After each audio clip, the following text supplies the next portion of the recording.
నియోజకవర్గం విడవలూరు మండలం విడవలూరు పంచాయతీలోని సాయిబాబా కళ్యాణ మండపం నందు విడవలూరు పార్లపల్లి వరిని సొసైటీల త్రిసభ్య కమిటీ ప్రమాణ స్వీకారానికి ముఖ్య అతిథులుగా శాసనసభ్యురాలు వేమిరెడ్డి ప్రశాంతి రెడ్డి పాల్గొన్నారు.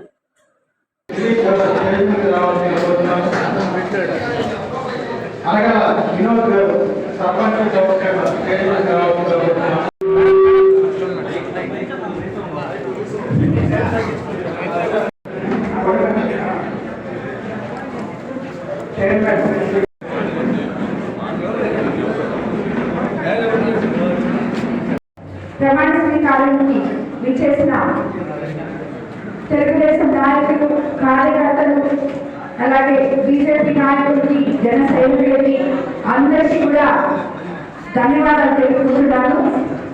ఈరోజు ఈ కార్యక్రమంలో విడవలూరు నుంచి పురంధర్ రెడ్డి పిఎస్సి చైర్మన్ గా, సభ్యులుగా సింగీకరించిన చిరకాల రామేశ్వరరావు గారు ప్రమాణ స్వీకారం చేయబోతున్నారు.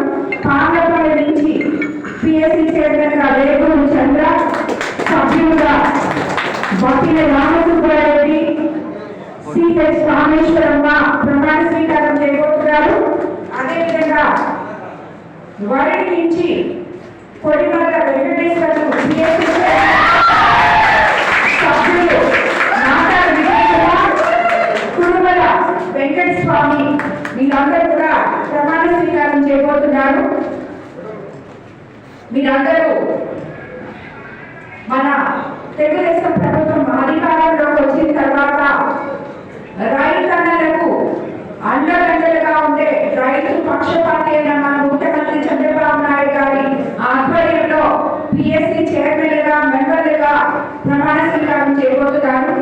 ప్రభుత్వానికి రైతులకి మధ్య వారధులుగా రాబోయే రోజుల్లో మీరందరూ పనిచేయాలని నేను కోరుకుంటున్నాను. ఎందుకంటే మీకందరికీ నాకన్నా బాగా తెలుసు, కోవూరు నియోజకవర్గం డెల్టా ఏరియా ఎంతో మంది రైతన్నలు, రైతు సోదరులు మనకి ఇక్కడ ఉన్నారు. వాళ్ళందరి సమస్యలు తెలుసుకొని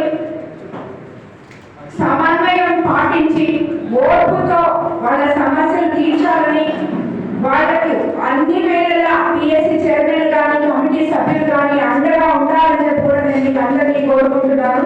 సబ్సిడీలు వస్తాయో, మన ప్రభుత్వం ఏ సబ్సిడీలో రైతన్నలకు అండగా ఉందో అవన్నీ కూడా వాళ్ళకి తెలియపరిచి అవేర్నెస్ ప్రోగ్రాంలు కల్పించి ప్రభుత్వం తరఫున రైతన్నలకు ఎటువంటి సహాయం అందబోతుందో అదంతా మీరు వాళ్ళకి వివరించి చేయాలని చెప్పి కూడా మీకు అందరినీ కోరుకుంటున్నాను. మనం చూసాం, మన ప్రభుత్వం గత సీజన్లో రబీ పంటలు వచ్చినప్పుడు అందరికన్నా ముందుగా మనం ఈ విడవలూరు మండలం నుంచి ధాన్యం కొనుగోలు చేయించి ప్రభుత్వం 24 గంటల్లో మీకందరికీ అకౌంట్లలో డబ్బులు వేసి అమారీలతో సహా మీకు వేసిన ఏకైక ప్రభుత్వం 24 గంటల్లో రైతులకి డబ్బులు అందజేసిన ప్రభుత్వం మన తెలుగుదేశం ప్రభుత్వం. ఎస్పీడీ వరి సొసైటీల అధ్యక్షుడు, త్రిసభ్య కమిటీ డైరెక్టర్ అయినటువంటి